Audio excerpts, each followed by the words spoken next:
आइए आज यहाँ पे कुछ और इम्पोर्टेंट एमसीक्यूज को डिस्कस करते हैं जो कि टीचिंग एप्टीट्यूड पे आधारित है और इससे आपका कुछ और कॉन्सेप्ट क्लियर होगा। होप कि आपको मेरा वीडियो पसंद आ रहा होगा।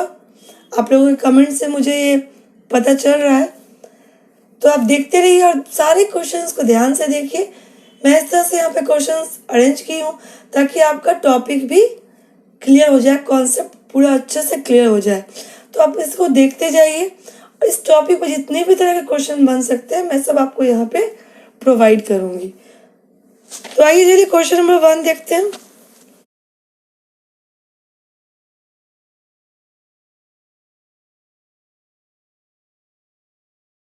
Which of the following is not a prescribed level of teaching? यहाँ पर अब लेवल ऑफ टीचिंग की बात की जा रही है। आपने पढ़ा होगा कि लेवल ऑफ टीचिंग क्या है। जिन्होंने पढ़ा है उन्हें इसका आंसर तुरंत दे देंगे। नहीं जानते हैं तो पहले ऑप्शंस देखते हैं, फिर मैं इस पर थोड़ा डिस्कस करूँगी। ऑप्शंस ए है मेमोरी, बी है डिफरेंशिएशन, सी है रिफ्लेक्टिव एंड डी है अंडरस्टैंडिंग। तो सबसे पहले जिनको आता है वो वीडियो को पॉज करके कमेंट में आंसर दें क्वेश्चन नंबर के साथ। देखिए 3 लेवल ऑफ टीचिंग होता है। टीचिंग का लेवल ये है, लेकिन ये लर्नर का माइंड का लेवल बताता है कि वो किस लेवल पे है तो उसको किस तरह से पढ़ाया जाए। ठीक है, तो इसमें सबसे पहले देखते हैं कौन कौन सा लेवल होता है। मैं नाम बता देती हूँ।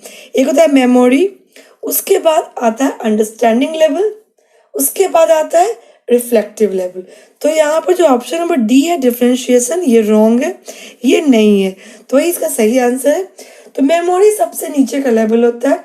इस समय में सिर्फ टीचर का काम होता है बच्चे को कुछ चीज़ों को याद करवा देना, क्योंकि उसके अंदर लेवल, टीचिंग का लेवल से मतलब उस बच्चे का लेवल क्या है, वो अभी थॉट में थिंकिंग लेवल उसका नहीं डेवलप होता है, कुछ समझ नहीं पाता है, सिर्फ उसको जो याद करवा दिया जाता है वो याद कर लेता है। इसमें आगे बढ़ते तो अंडरस्टैंडिंग लेवल आता है, जब वो उसका ब्रेन मैच्योर होता है स्टूडेंट्स का, तो वो चीज़ों को समझने लगते हैं, लॉज समझने लगते हैं, उस लॉज को कैसे अप्लाई करें, उसको कैसे किसी चीज़ में बना है, कुछ अपना भी वो अंडरस्टैंडिंग डेवलप करने लगते हैं। सिर्फ ऐसा नहीं कि जो रटा दिया गया उसको सिर्फ मेमोराइज कर लेंगे। तो ये होता है अंडरस्टैंडिंग लेवल। और रिफ्लेक्टिव लेवल ऑफ टीचिंग में जहाँ मेमोरी लेवल क्या होता है, टीचर सेंटर, जो टीचर बताया बच्चा उतना करता है, मगर रिफ्लेक्टिव लेवल जो है वो लर्नर सेंटर्ड हो जाता है। वहाँ पे खुद का थिंकिंग डेवलप, खुद भी प्रॉब्लम को वो फाइंड करने लगते हैं, उसका सोल्यूशन ढूंढने लगते हैं। ये सबसे हायर लेवल का टीचिंग होता है, जहाँ पर स्टूडेंट्स के पास सारा कुछ है, उनके पास ब्रेन है, समझ है, वो सीख के वहाँ तक आ चुके हैं, मेमोरी लेवल, अंडरस्टैंडिंग लेवल पार करके अब वो प्रॉब्लम सॉल्व कर सकते हैं, अब वो सोच सकते हैं किस चीज़ को अपने तरीके से। टीचर सिर्फ गाइड करता है और वो लेवल क्या होता है, वो थिंकिंग, वो उनका थिंकिंग इतना डेवलप हो चुका है कि उस रियल लाइफ प्रॉब्लम्स को भी सॉल्व करना शुरू कर देते हैं। जैसे कि रिसर्च करने लगते हैं, कोई प्रॉब्लम आया उसका सोल्यूशन फाइंड करने लगते हैं, तो रिफ्लेक्टिव लेवल ऑफ टीचिंग होता है। तो टीचिंग का लेवल मीन्स जो लर्नर का लेवल, किस लेवल पे लर्नर है उस हिसाब से टीचिंग करना। होप कि आपको ये क्लियर हो गया होगा। इस पर मैं आगे और भी बहुत सारा क्वेश्चंस लेके आऊंगी तो आपको लेवल ऑफ टीचिंग क्लियर हो जाएगा। आइए क्वेश्चन नंबर 2 देखते हैं।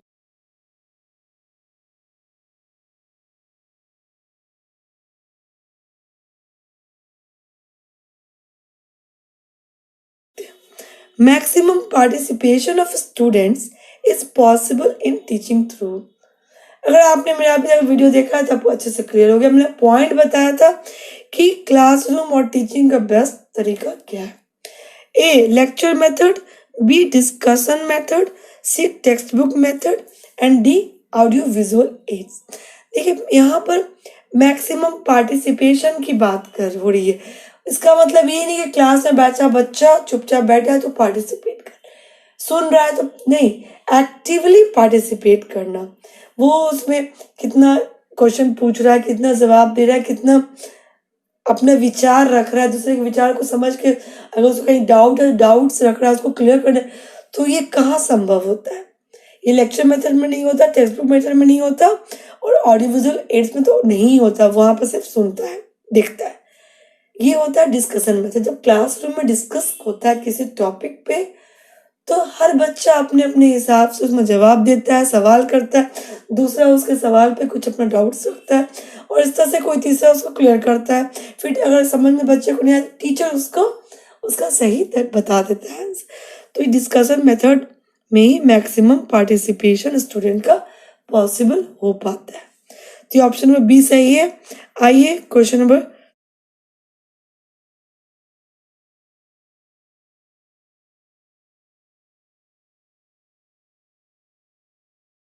3 देखते हैं। Education is a powerful instrument of, education जो है एक पावरफुल इंस्ट्रूमेंट के रूप में किस चीज के लिए? A social transformation, B personal transformation, C cultural transformation, and D all of the above. कह रहा है कि एजुकेशन के द्वारा ट्रांसफॉर्मेशन मतलब कि उसको अच्छी दिशा में बदलना, समाज को, खुद को, कल्चरल जो हमारा कल्चर है उसको। तो एजुकेशन के द्वारा तीनों ही संभव है। अगर एजुकेटेड पर्सन सोसाइटी में ज़्यादा है तो हमारा समाज क्या होगा? उनका अच्छे दिशा में जाएगा। और एक इंसान जब पढ़ लिख लेता है, उसको अपने अंदर अपने एक्टिविटी में, अपने बिहेवियर में उसको ले आता है, तो टीचिंग से क्या होता है, लर्निंग से क्या होता है, बिहेवियर मॉडिफिकेशन होता है, तो उस इंसान का पर्सनालिटी डेवलप करता है। तो पर्सनल ट्रांसफॉर्मेशन भी होता है, उसमें भी पॉजिटिवली चेंजेस आता है। कल्चरल ट्रांसफॉर्मेशन होता है, जो हम पुरानी रूढ़िवादी बातों को छोड़ते हैं, अच्छे विचारों को लेते हैं, हमारा कल्चर जो है वो सही दिशा में बढ़ता है। तो इसका आंसर होगा option number D, all of the above. आइए क्वेश्चन नंबर 4 देखते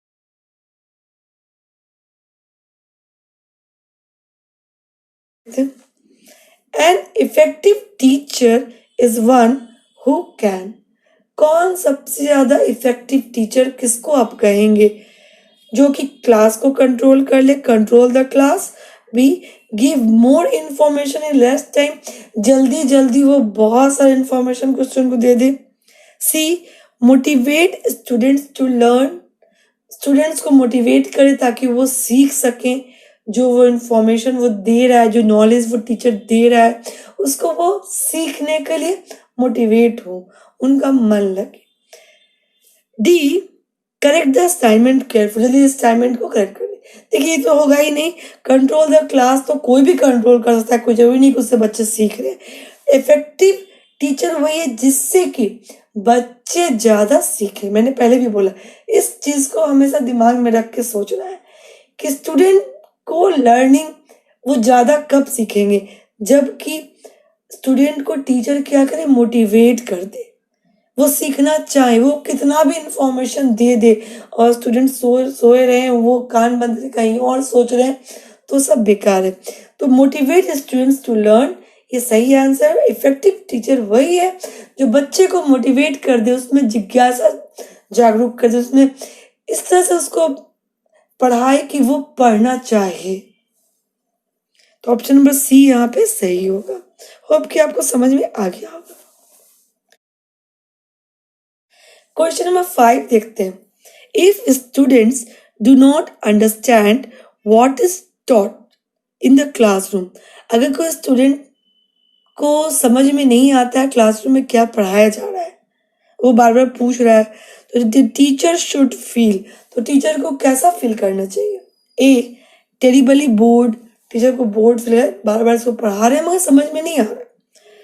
या फिर to explain it in a different way, वो उसे अगर देख रहा है कि उसे समझ में नहीं आया तो डिफरेंट वे में उसको एक्सप्लेन करेगा, समझाने की कोशिश करेगा, वो अपना एफर्ट लगाएगा, कुछ नया तरीका ढूंढेगा। या कि that he is wasting time, सोचेगा कि इसके ऊपर समय बर्बाद करना है, इसको पढ़ाना। या फिर पीटी फॉर द स्टूडेंट, के लिए वो दया का भाव रखेगा कि बहुत ही वीक है, इसको कुछ समझ में नहीं आता। तो देखिए, अगर आपको कॉन्सेप्ट का समझ सही जवाब दीजिए। सही क्या होगा स्टूडेंट के पॉइंट ऑफ व्यू से, वो तो पढ़ने आया है, तो टीचर का क्या काम होना चाहिए, उसको कैसे भी बिना थके, बिना वो हारे टीचर क्या करे, उसको नया टेक्निक से कैसे भी उसको समझाने का प्रयास करे। उसके लेवल पे जाके वो बच्चा अगर नहीं समझ रहा है तो अपने आप को उस लेवल पे ले जाए, कुछ और तरीका ढूंढे ताकि उसे समझाए। तो इसका सही आंसर है to explain it in a different way. Teacher का काम है कि बच्चे को कैसे भी समझा देना। इसी के लिए टीचिंग एड का यूज होता है, तरह तरह के चीज का यूज होता है, उसको कुछ दिखा के, कुछ एग्जाम्पल दे के या कुछ और उदाहरण दे करके उसको जो वो पढ़ाना चाहता है वो उसको समझा देना। हाँ, ये होगा कि उसको टाइम लगेगा, तो टाइम लगेगा और टीचर को क्या बोर्ड फील नहीं होना, टीचर को घबराना नहीं है, टीचर को ये नहीं सोचना कि मैं समय बर्बाद हो रहा है। अगर उसके पढ़ाने से वो बच्चा अगर सीख लेता है तो समय बर्बाद नहीं हो रहा है, वो समय उसका यूज हो रहा है। क्योंकि टीचर सिर्फ एक तेज बच्चे को पढ़ाने के लिए नहीं होता है, वो पूरी क्लास को सिखाने के लिए होता है। तो वो उसकी कोशिश होनी चाहिए कि हर बच्चे को वो सिखा सके, वो वैसा तरीका, वैसा मेथड अपनाए जिससे कि हर लेवल के बच्चे सीख सके। देखिए, मैं क्वेश्चन को इतना समझाने का इसलिए प्रयास करती हूँ कि आप समझें कि आपको क्वेश्चन को किस तरह से देखना है। देखिए, क्वेश्चन आंसर आपको कहीं भी मिल जाएगा, लेकिन आपका कॉन्सेप्ट आप क्लियर होगा और आपका थिंकिंग उस साइड जाना बहुत जरूरी है टीचिंग एप्टीट्यूड के लिए। टीचिंग एप्टीट्यूड टॉपिक इसलिए दिया ही गया है ताकि आप टीचर बनने के पहले ये समझ सकें कि आपको किस तरह से सोचना है। आप उस तरह से जिस दिन सोचने लग जाएंगे, आपका पांचों क्वेश्चन सही हो जाएगा, कभी भी कोई क्वेश्चन गलत नहीं होगा। तो ट्राई टू थिंक, जिस तरह से बताया जाए उससे सोचने का कोशिश कीजिए, बार बार इससे रिलेटेड क्वेश्चन को सॉल्व करने का प्रयास कीजिए, आपका सारा क्वेश्चन सही होगा। ये हार्ड नहीं होता है, कंफ्यूजिंग होता है। होप कि आपको मेरा आज का वीडियो अच्छा लगा होगा, और अच्छा लगा तो लाइक करके कीजिए और कमेंट करके बताइए और अपने दोस्तों के साथ शेयर कीजिए। आपके कमेंट से मुझे मोटिवेशन मिलेगा, मैं और भी वीडियोस आपको लेके आऊँगी। और भी टॉपिक और वीडियोस है ऑलरेडी, आप उसको जाकर देखिए जिससे कि आपको फ़ायदा मिलेगा। तो देखते रहिए। Thanks for watching, till then bye.